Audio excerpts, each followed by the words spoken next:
Welcome back to High School Backups Podcast. My name's Austin. I'm here with the beautiful, always killing it, Kyle Smith.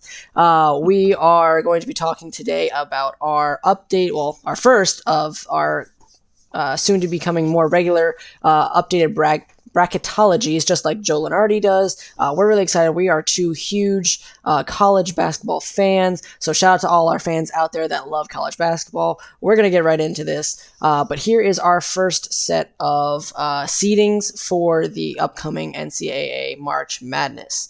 Kyle, why don't you start us off and kind of talk about your picks? Yeah, absolutely. So I did just want to say this was done prior to and during yesterday's slate of games.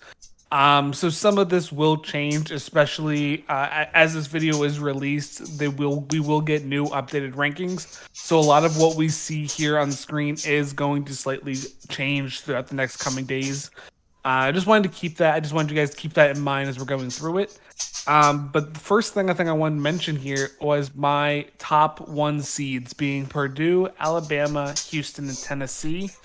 I don't think there's really going to be much debate as we get going on forward. The bolded teams are automatic bids, just so you guys are aware as well. 3 out of the 4 1 seeds do get an automatic bid in my projection. Purdue wins the Big Ten, Alabama wins the SEC, and Houston wins the American. Tennessee being the other team from the SEC that has just been pretty dominant this regular season. They did end up losing yesterday, I believe, right? Yes, they did. Lose yesterday? Yep, yeah, Tennessee was sitting at number 2, and they went down to... I'm trying to remember who it was. Anyways, I can't remember the team off the top of my head. Yeah, I'm blanking who they lost to yesterday. But it was a big loss. They were It was a record amount of 2s to be taken out, actually, in the rankings throughout a whole season. So this year has been a lot of crazy turmoil at the top. Usually you see a lot of movement, but usually about this time of year we're starting to see okay, these are our top 4, and maybe our top 6. All of these guys have a chance to hit that one spot, maybe depending on how they do in their tournaments. But it is still really up for grabs. I would say out through the 10, maybe even 12. Maybe you could push it even a little further outside of that. I mean, you still have teams like UConn who at one point looked like they could be the best team in the country. They've had some really, really rough moments. Obviously, for those of you who have watched our podcast know that I am a huge UConn fan, a huge Connecticut fan. I live in Connecticut. It's been a rough couple weeks for us. But... They're the teams like them that have a huge chance if they can, run their table. I mean, they still are only 18-6. That's still a really good record overall. And if they finish out the regular season, winning most of their games, if not all of them, they'll finish over in the 20s and have a chance at the tournament. I mean, if they make a good run through there, win their tournament, win the Big East, you're looking at a good 3 seed, maybe even higher, depending on the rest shakes out. So there's still a lot of teams that could push way up higher, depending on how everything shakes out. So, but yeah, I like your top line right now. I think Purdue is by far and away the number 1 team overall, for sure. They deserve that. So I do want to stand corrected. Tennessee ended up winning yesterday. They beat Auburn. Okay, they did beat Auburn. It was Purdue that ended up losing yesterday. Right. Purdue lost to Indiana. That's what.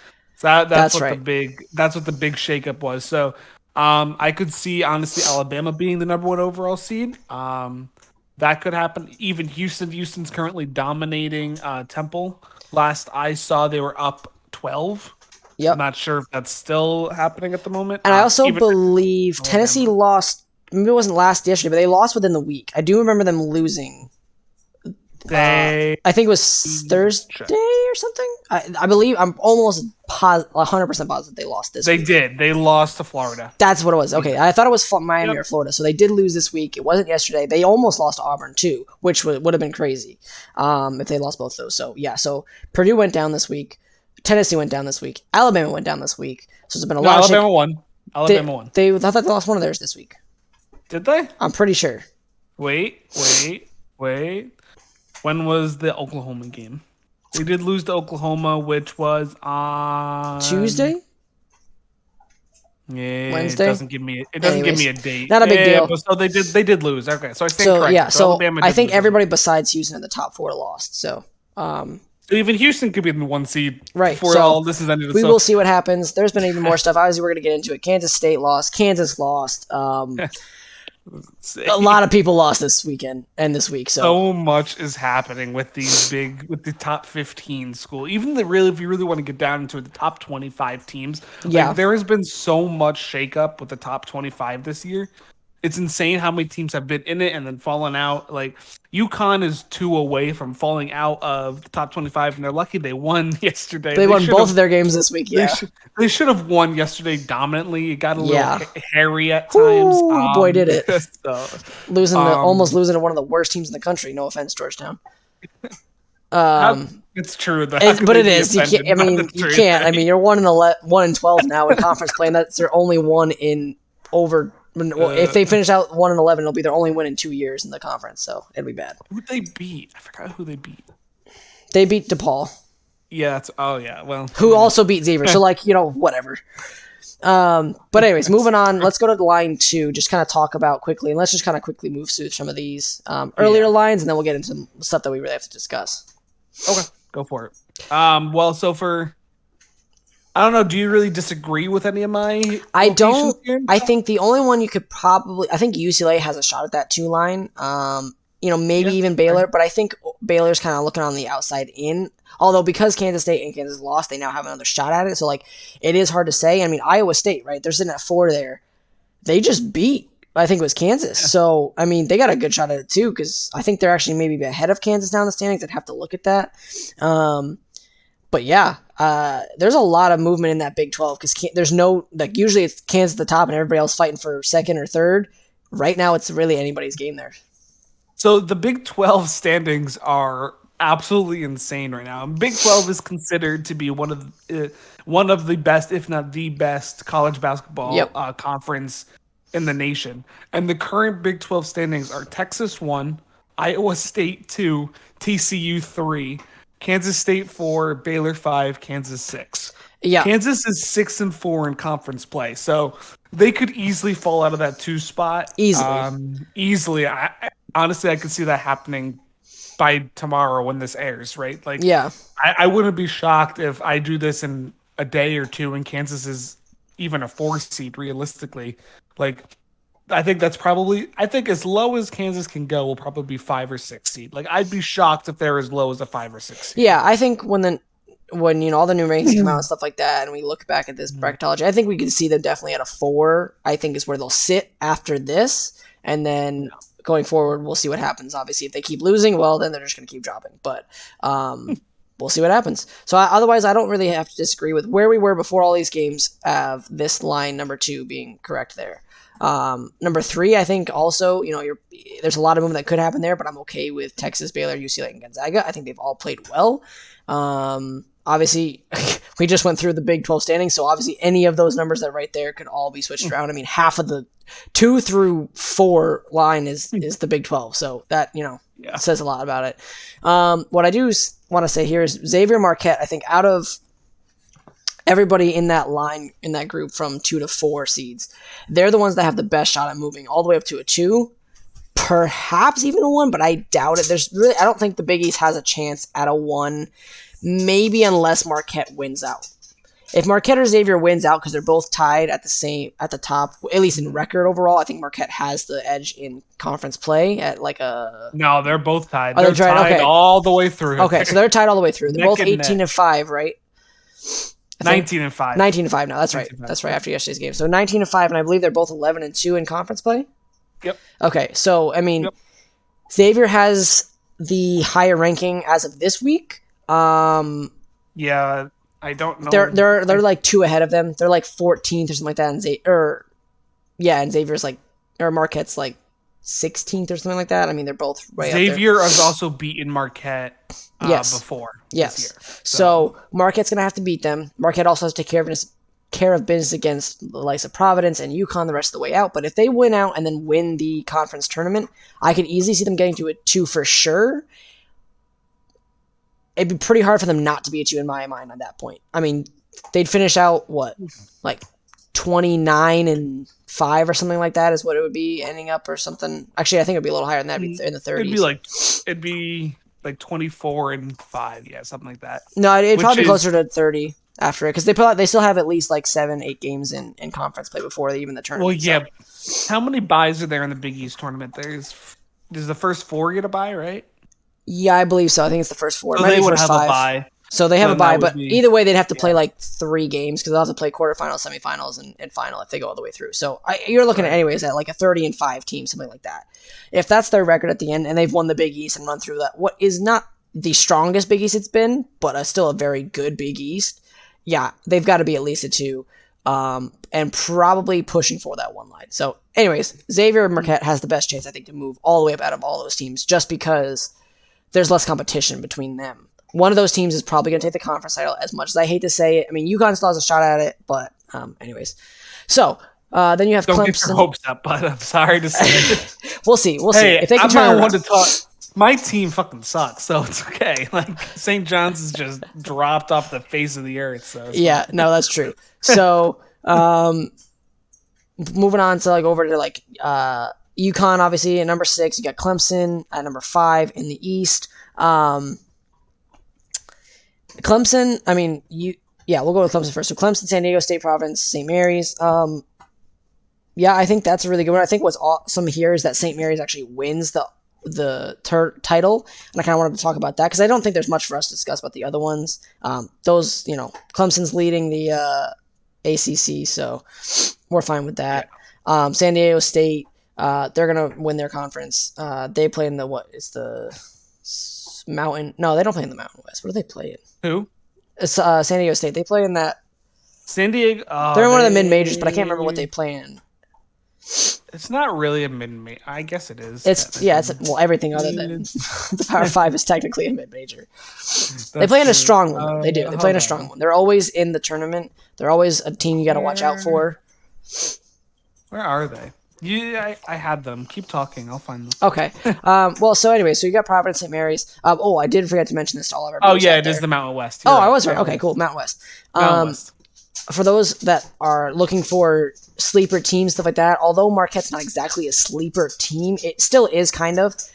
They have the number 1 rated offense in the country. Okay, so across everybody, all the Alabama, Houston, like they are the best offense. Well, the last 2 number 1 rated offenses went to the final game. That was Gonzaga 2 years ago, and Duke went to the Final Four. So obviously, this is a different team than those teams were. Not nearly as much potential. Or I should say upside in the fact they don't have NBA draft lottery picks, at least now, maybe in the coming years.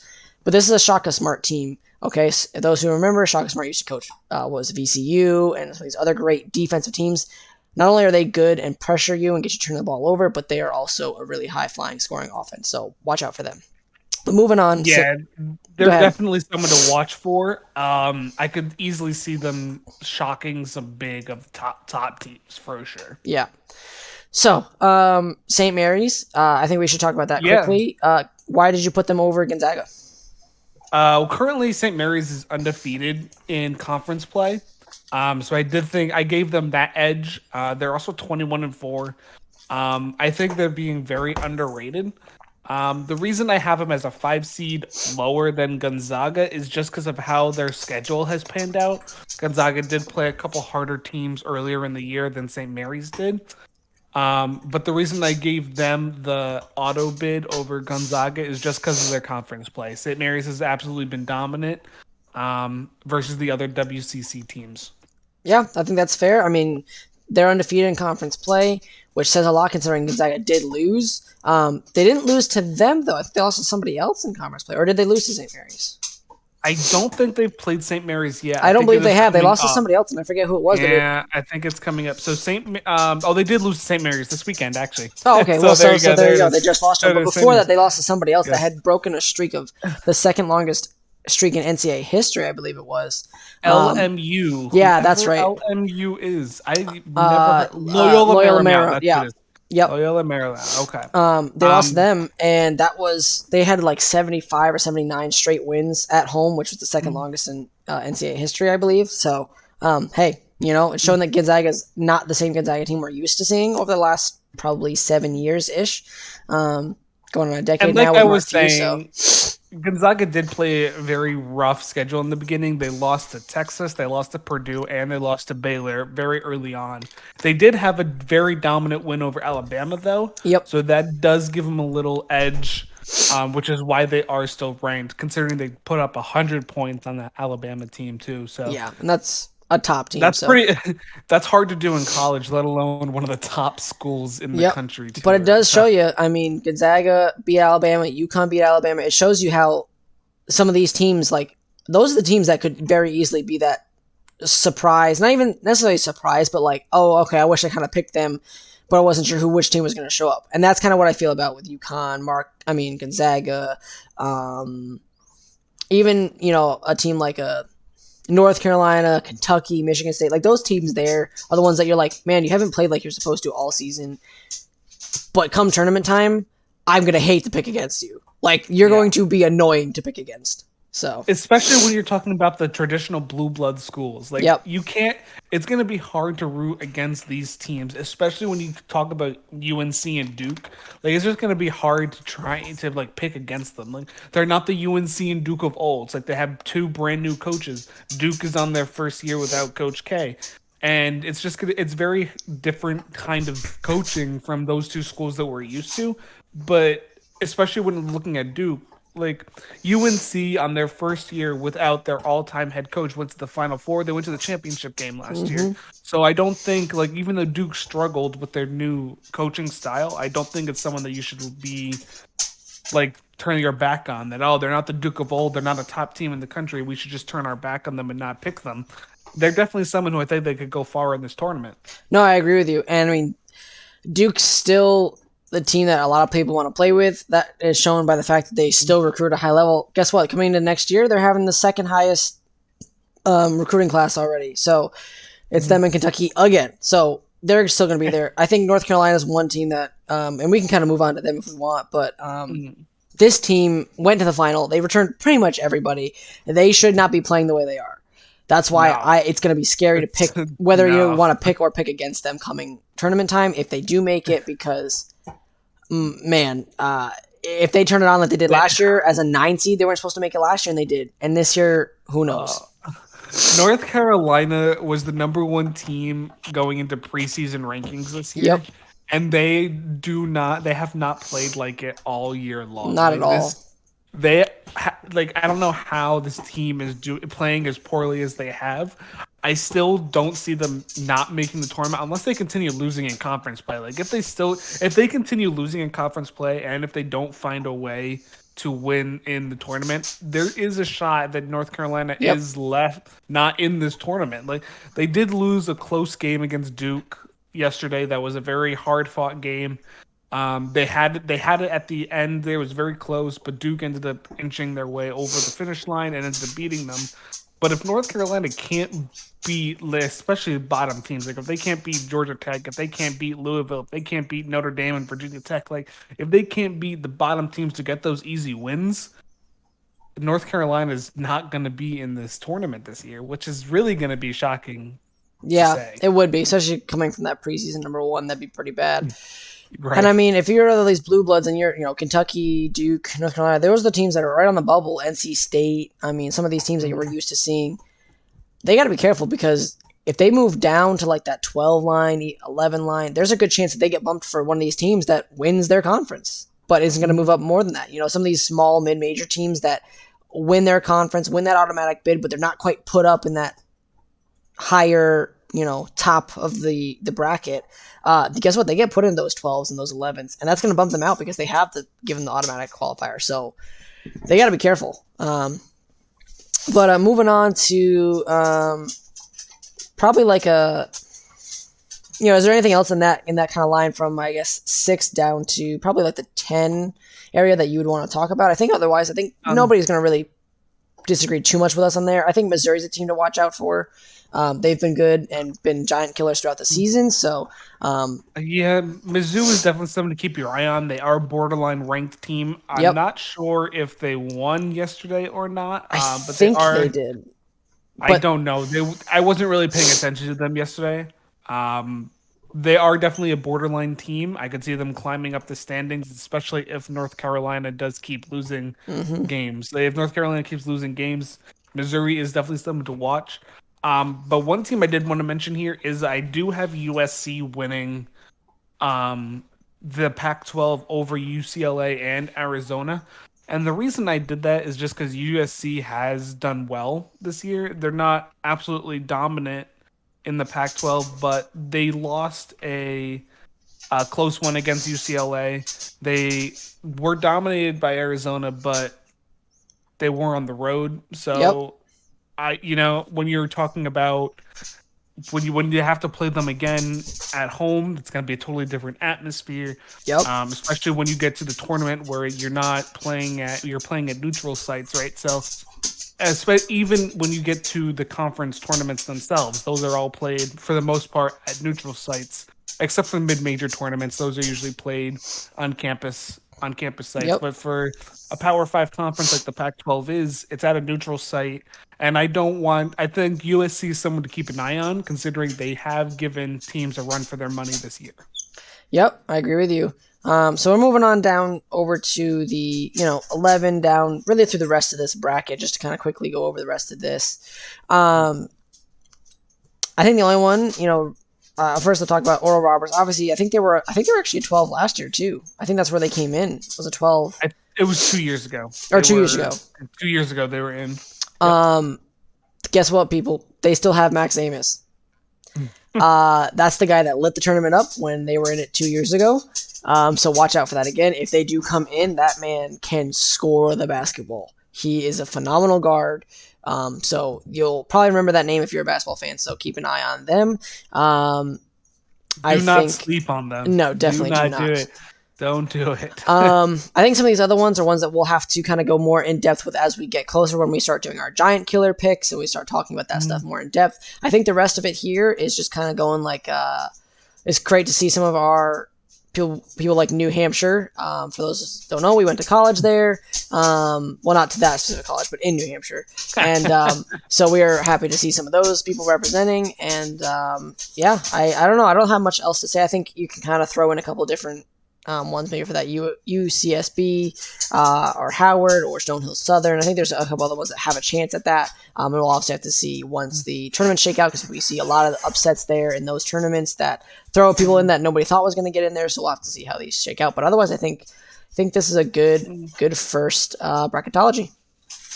Yeah, and I don't want when you get to the mid majors, it does get a little challenging, especially since a lot of these teams aren't really like advertised on national television and stuff. So like a lot of these teams, when you go to like really look at it, they are the ones that end up upsetting, because people don't, and ruin brackets, because like people aren't expecting them. When you get to certain teams, like I want people to like keep in mind Charleston. I think Charleston is a sleeper team.